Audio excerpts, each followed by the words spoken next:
We are recording from Anthony's van. Sunday morning, Anthony's van. What are you doing? Yeah, exactly. Sunday morning? We both have our clothes on, which is cool. For the A little hungover. No, dude, I only had. We went out last night. Had a couple drinks. Yeah, we went out. I'd never go out, fucking. So it's a big deal. If I leave my house, it's a big deal. If I leave my house with fucking clothes on, like a collared shirt, that's even crazier. But last night we went to the 10th Planet Hollywood party. Hung out there a little bit. Took off before all the promotions because I got kids. Yeah, and we knew we were going to compete today. I made a little early. Yeah, we decided to do Josh Barnett's, I don't know what it's called, but catch wrestling tournament. Yeah, and I figured when I first heard about it, I was like, you could get pinned, and you're going to be going against catch wrestlers and dudes that train that shit all the time. So that's a major... I don't know. In my head, I was like, "That's a major disadvantage." The same way. But I was like, at the same time, fuck it, I want to try it. Like, why not get some reps? They're short matches. They say it's a real quick format, and you get several matches, or at least two. So we'll see. And I forgot something. Oh, we checked out the rules, and they weren't too bad. I mean, you just can't be pinned for 3 seconds. Obviously, like no stalling. Yeah, it's pretty much grappling rules. There's points, submission, everything. Right? Yeah, and they say they have it designed to where it goes pretty quick too, like more aggressive matches and stuff. I'd rather fucking stall and take my old man time, but whatever. I feel the Apollo coming out today. Oh, baby, that'd be good. So yeah, now it's just trying to figure out the right blend of the amount of cannabis and caffeine. Yeah. Cannabis to bring the nerves down, caffeine to get you going. Yeah, and I was wondering if the cannabis is too much, too little, but the way I see it is like I'm gonna do something that I do every day. Like, why change my pattern? Like before I would go roll with you, I would smoke, and we go for 15, 20 minutes sometimes straight. Yeah. I think we just put all that extra on it. Yeah, and I'm feeling good. Like I told Livy, I was like, this is a cool way to feel about competing, because I don't know how she ever feels. Like, because she gets nervous, but she hides it really well. I saw how nervous Jen was. She's also 10. Yeah. 9, probably, actually. Yeah, not even. She's only 8 still. I always do that. She seems way more mature. She does, and she's tall, and she loves to read. And she does. So she's above. We're actually going to her. She does a singing recital tonight, or at 1:00, and it's right by here. So, and Jen told me, she's like, well, if you're, she's like, don't worry about going. You don't have to go. It's not a big deal. If you're in the competition, stay. I was like, no. I said, I don't care. I was like, I could be going up against Josh Barnett in the finals. I'm going to yell a timeout. Mark's just going to run off the mat. He's going to tag me in first. Yeah. He's going to run off the mat. I got to see Livy. Ideally, I would be maybe in the middle of a conversation on a mic, and I would just drop the mic. I'd be like, family first, bitches. Talk about your awesome performance. Yeah. What time is it? Yeah. My daughter's about to sing. No, I am excited about that. I don't know. She's doing some shit that I could never do. So, I took her to music class on Thursday with Jake, and I was gonna wait in the car and just read to Jake and figured it'd be less of a distraction. But it was cool, man. She wanted me to go in. She's like, are you gonna go in? I was like, I'm thinking about just waiting in here. It's in someone's house, and I'm uncomfortable, or whatever else. And Jake, keep an eye on Jake. But then she's like, it's my last one before the rehearsal. Can you come and watch? And I was like, oh yeah. I was like, definitely. So, yeah, it means a lot to her, which is cool. Yeah, that's awesome. So that's number 1 priority today. Number 2 is try not to get my back dislocated on the thing. Yeah, that would suck. Any kind of injury would always suck. But I don't think so, man. I think if we... I'm not even going to really fight a takedown. Like, I'll try to sprawl or I'll try to stuff it or whatever else. But I was like, I'm also going to... I don't know. It'd be cool to see if what I'm envisioning is going to happen, because if it is, it's going to be fucking awesome. If it doesn't happen, then I'm cutting all this shit. I'm like, I never said those things. We never let out this podcast. yeah, fuck that.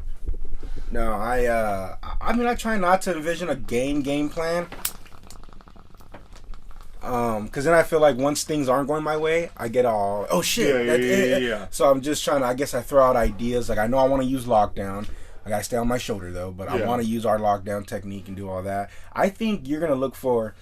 I think we're gonna get taken down. Yeah. So I think you can look for Apollo from the lockdown. Yeah. For sure, because you got long arms, and I haven't seen anyone in here that's taller than us yet. Granted, we just walked in, so yeah. Who knows? But Especially catch wrestling, man. They might be trying to pin you, That's what I'm thinking. And bring that arm over your head, Yeah. they're fucked. That's As soon what as I'm they thinking. bring that arm over your head, man. Yeah, that's what. And because even with side control, because if I could lock that up, then recapture a leg and have them in that. And you're good at gift wrapping from side control on top. You always gift wrap my arm, like you grab it from the back, like you got those big hands. That's I'm not saying I don't like it. Yeah. No, I think it feels comforting. Yeah, like a dance partner. Yeah, big nice little just like hug. without the twirl. Yeah, I could add that. I'll fling you out. Fling me out. Yeah. But no, man, this week's gonna be awesome. I think tomorrow we might be going to fucking. We'll go see Gio. We saw him at the party last night. We've been meaning to go down there. Giovanni Martinez, fucking awesome. I mean, if you follow jiu-jitsu, you know who he is.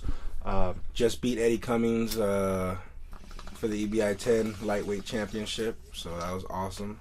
He's the only 10-planet guy to hold our belt. Yeah. And he just, dude, is such a good person too, and that's what Jen said because she was talking with him a little bit last night. She always just seems like such a nice person, such a good person, and the level of training at their place is awesome. Intense. And because that's where Kevin is also, right? Kyle.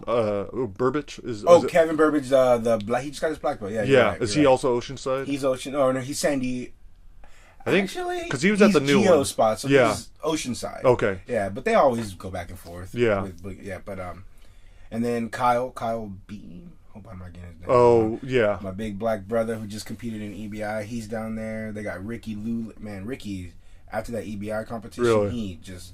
I mean, I respected him already for rolling with me, and he's such a small guy, and he kind of just brought it to me, and it was great. But seeing what he did, and man, he did so good. And that was the smaller guy that was there last night. See, I didn't recognize him. I didn't know him, and I always feel bad, dude, too, because I might not remember him. Maybe I don't know. I meet a lot of people, and so I always feel bad. I'm like, should I fucking remember this guy? But you would never, looking at him, you would never think anything of him. You'd Unless you saw his ears. Yeah, maybe then, but even then, because of his size or whatever. But dude, he is a beast. What he would do to just a normal person. I'm a 230 blue belt, decent blue belt. And he was making me work so hard for every position. Like, he was attacking me like a little muskrat. Like, I had to just survive and get away because his cardio is way better. And he was just, his technique's probably way better. And he was, it is. Yeah. And he was just attacking me. I had to survive, man. It was just 8 minutes of survival. I don't even think I really threatened him at all. Yeah.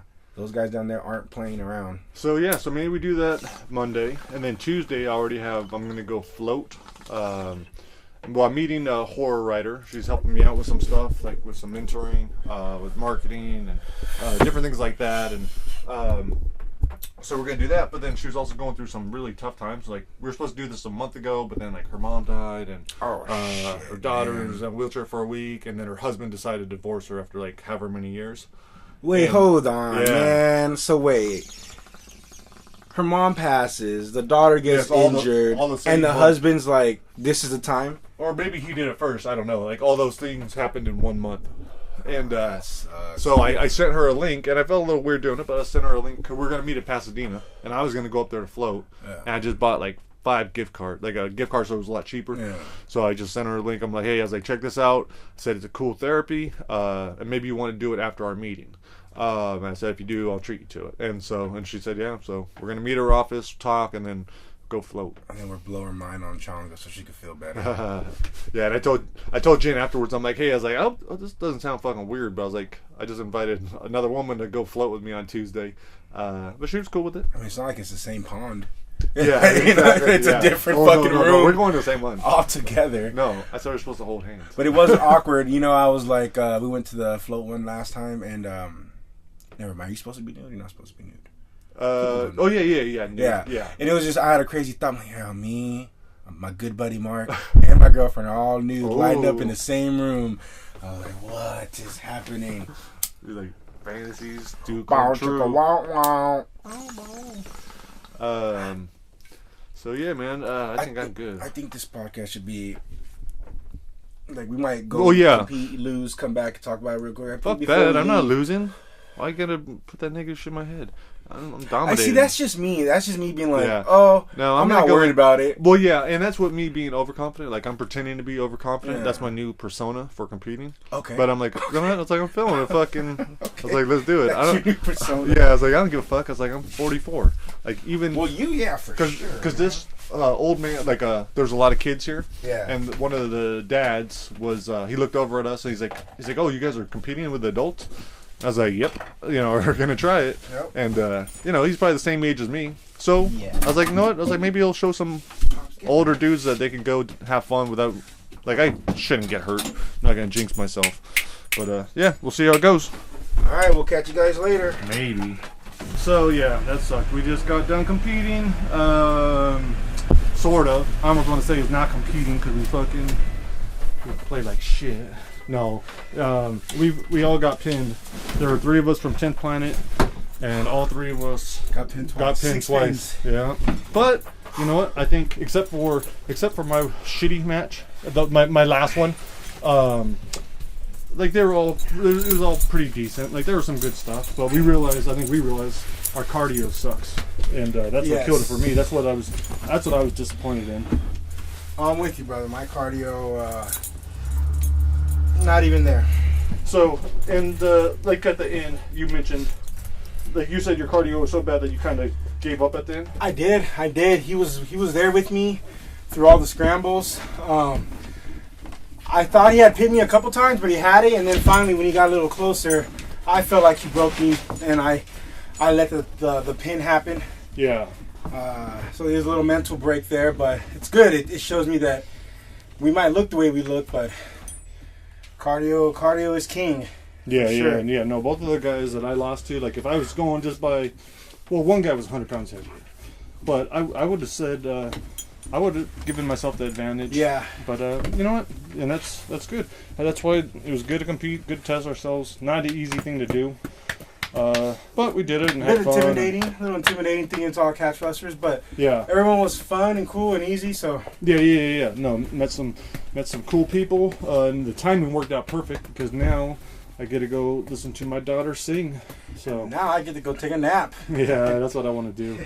And then tomorrow, we're gonna go down to Oceanside. So yes, sir. That's gonna be dope. We're gonna work on jiu-jitsu, man. I haven't been going to headquarters on Thursday. Yeah. Kind of made me get back into that. I was like, okay, you know what? I do miss this. I want to do this. I want to start learning all this shit.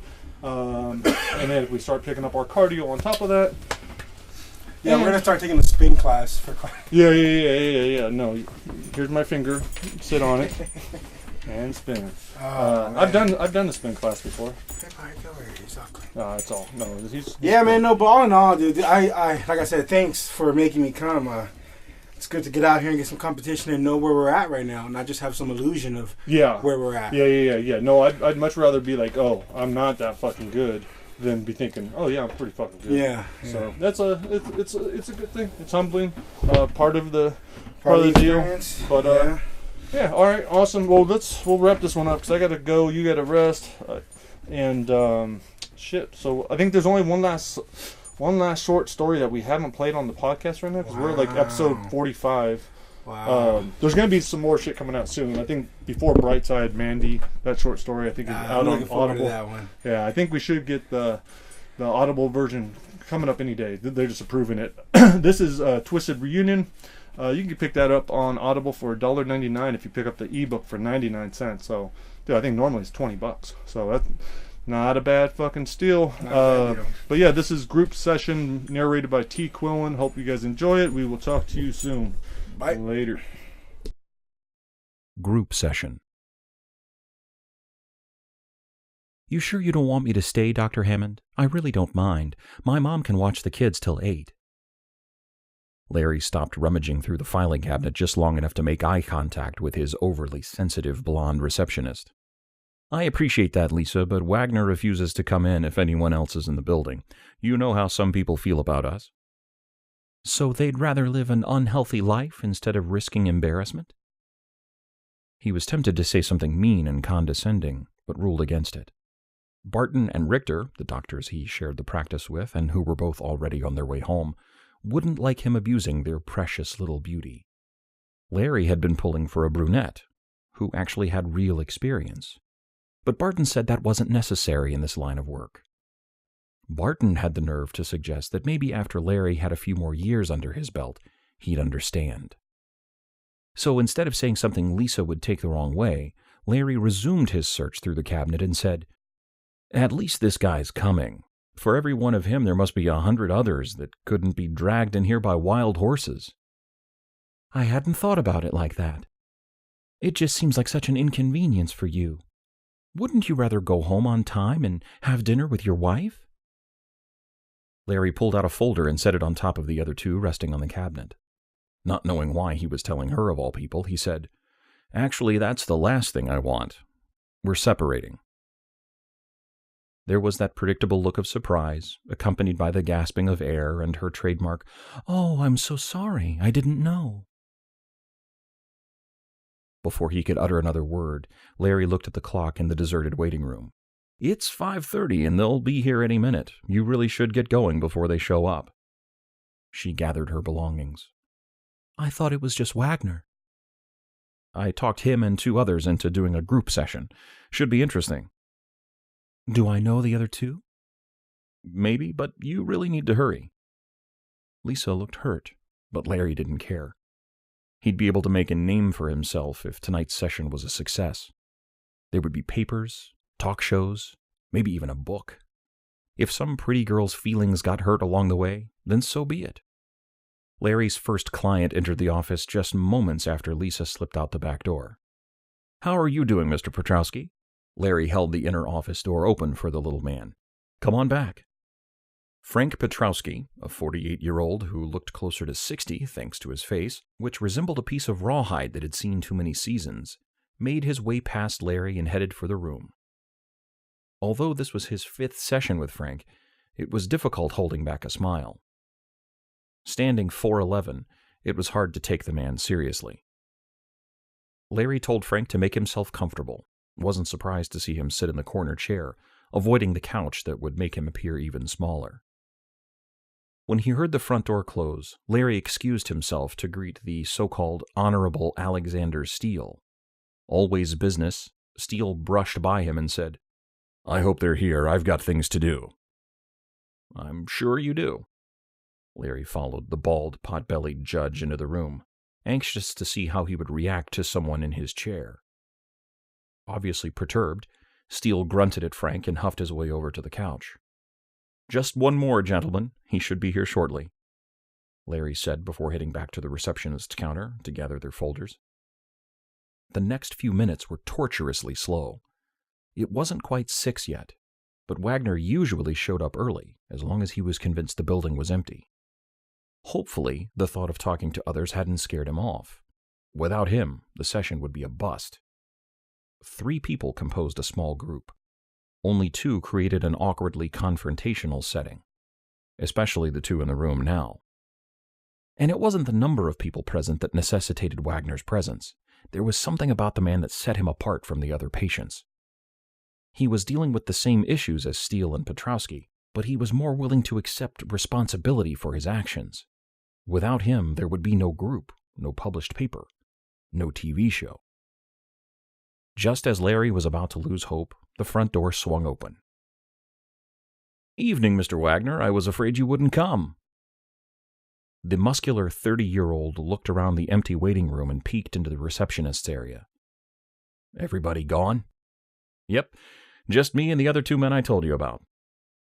Wagner seemed unusually tense, so Larry asked, You okay?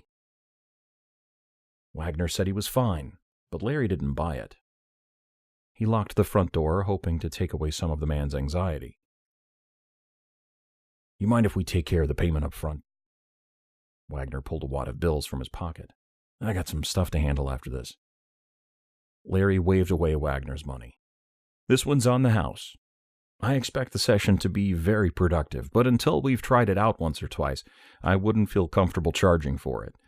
The only thing I ask is that I be permitted to use any material in future papers or books. Of course, I will change all names to protect identities. Wagner shrugged his shoulders and slipped the thick roll back into his tan pants. Whatever. It seemed like some type of thanks was in order, considering he had just saved the man $100. But Larry let it slide. As he led the way down the hallway, he asked, Have you had a chance to look into any insurance yet? Wouldn't want the cost of treatment to prevent you from coming. Money's not an issue. Good, Larry said, as they entered the office. reminding himself to jot down a question for next week's private session with Wagner. How is money not an issue for an unemployed ex-cop 3 years off the force? Wagner took a seat on the couch next to Steele while Larry rolled his chair out from behind the desk, positioning it so Wagner was in front of him, Frank off to his left. He noticed Steele checking his watch and apologized to the group for the delay, even though it was only 4 minutes past 6. I've brought the three of you together because you're dealing with similar issues, and there's no support groups out there for you.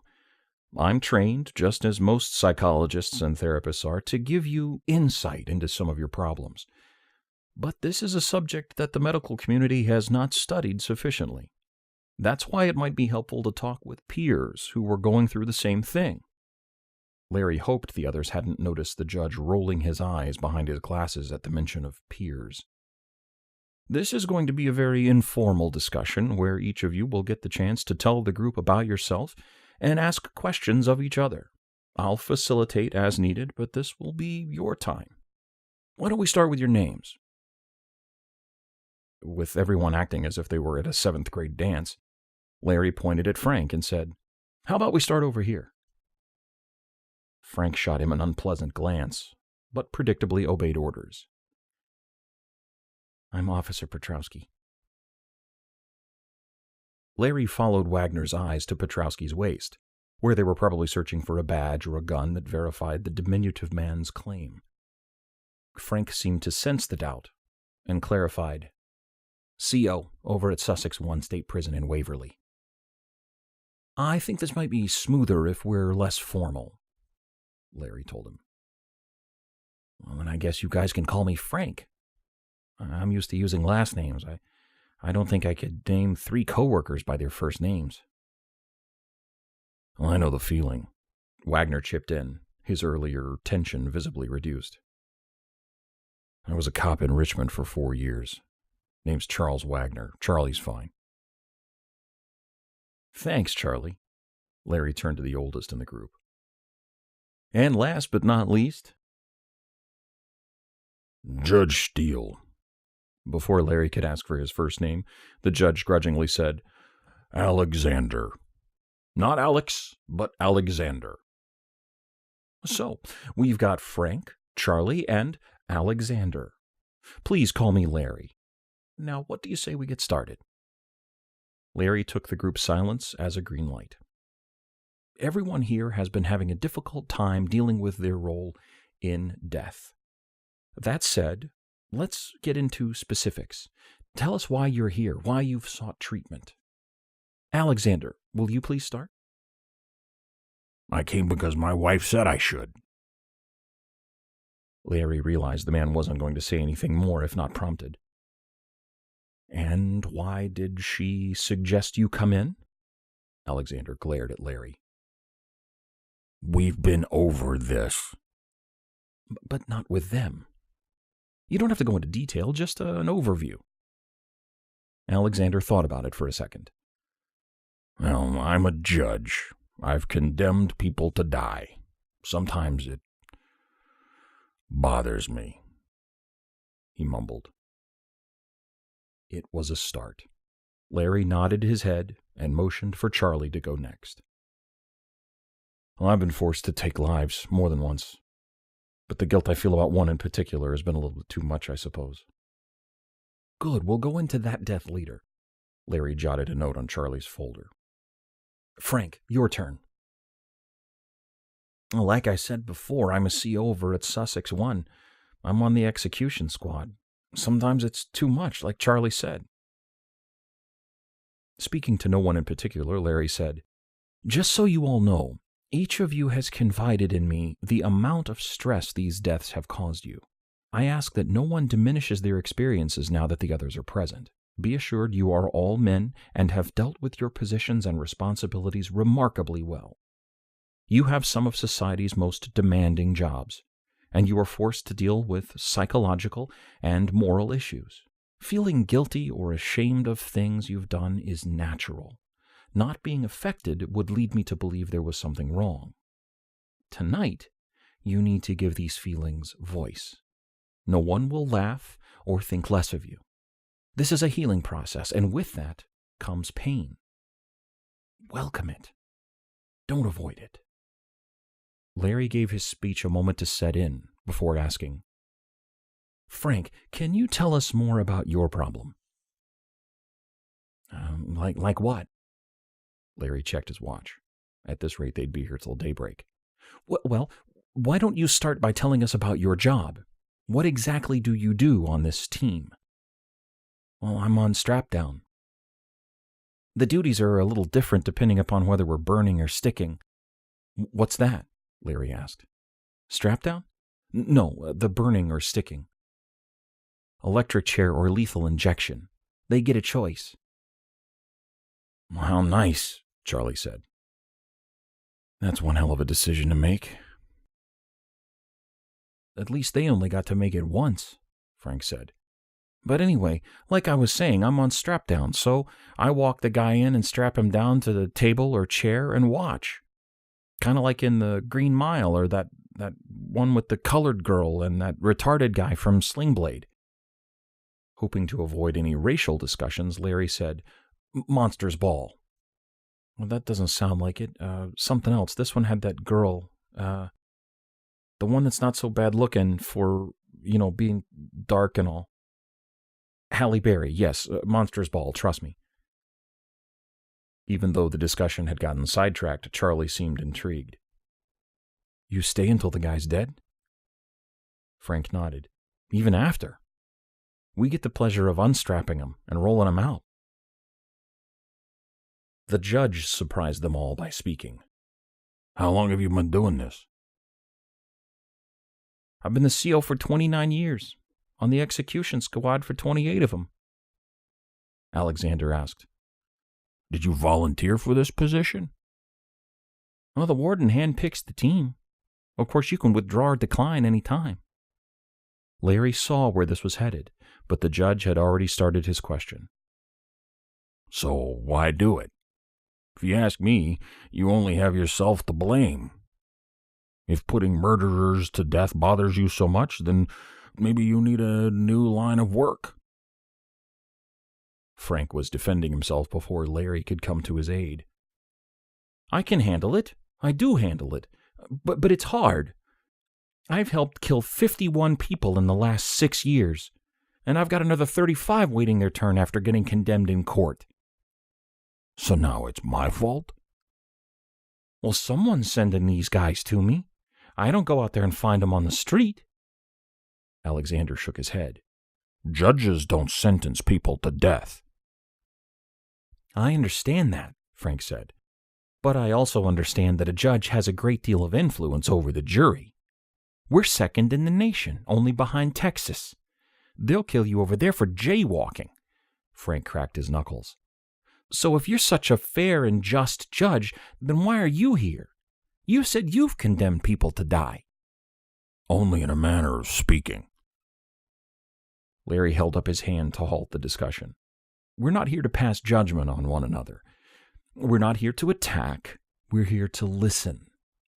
Alexander, tell them what you told me before. It's okay. Alexander pulled a monogrammed handkerchief from his pocket and wiped the sweat off his forehead. He sighed. I do encourage the death penalty when I believe it's warranted, and I guess I can influence juries. Frank nodded. But believing a man should die doesn't make putting him to death any easier to accept, right?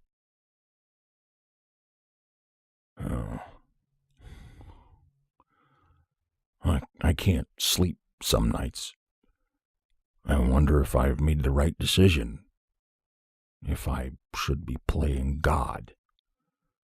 I wonder if we've failed as a society when a decision like that rests in the hands of so few.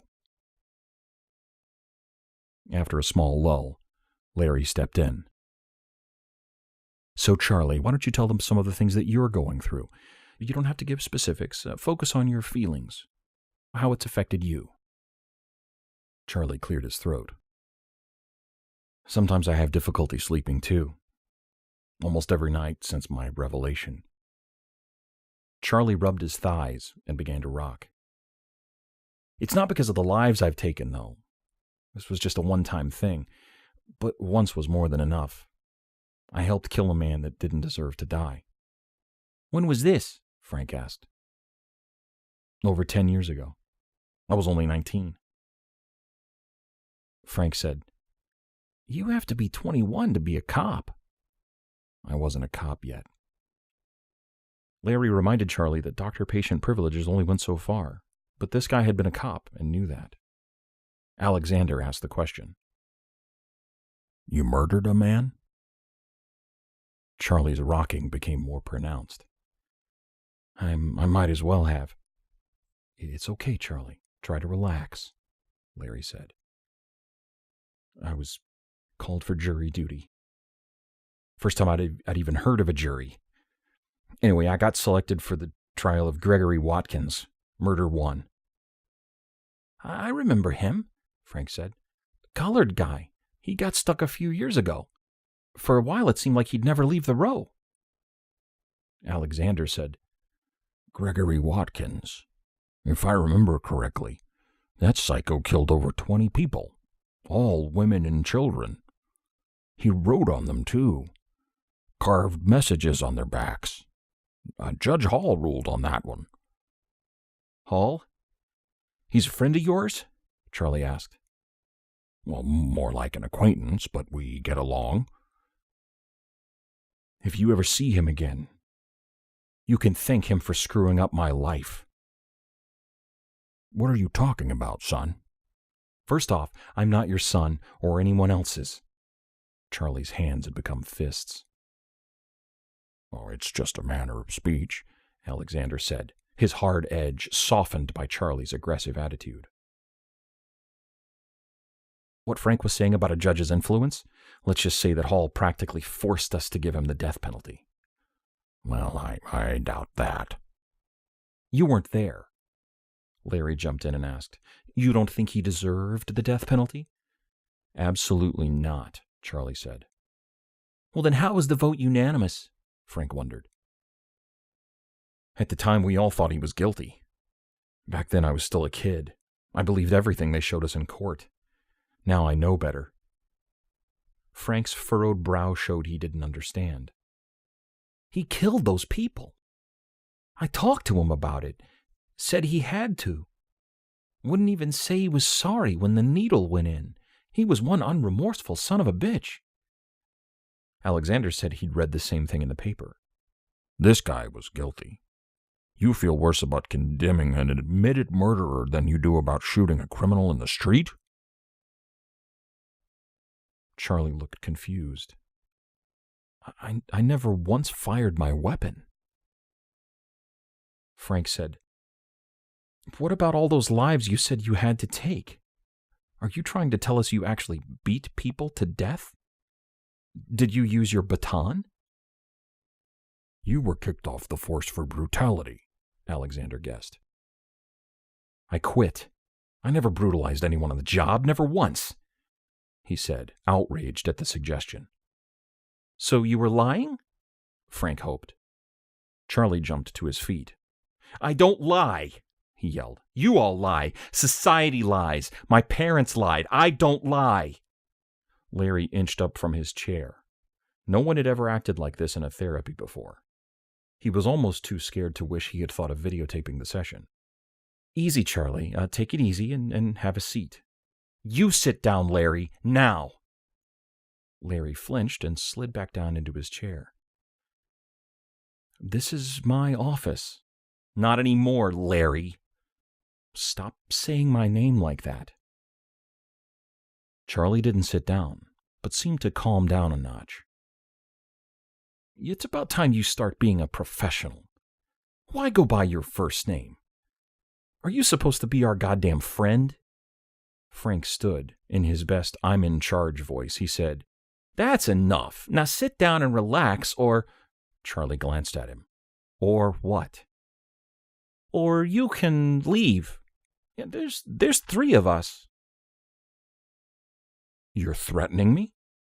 No one is threatening anyone, Larry said. A Napoleonic racist, a condescending prick judge. Alexander didn't get off the couch. Watch it, son. Charlie wheeled on the old man and slapped him so hard his glasses went flying off. I'm no one's son. Frank took a step toward Charlie, but stopped the moment Charlie turned toward him. Frank said, You can't do that. That's assault. The judge fumbled for his glasses, now somewhere on the floor. Larry tried to calm the melee.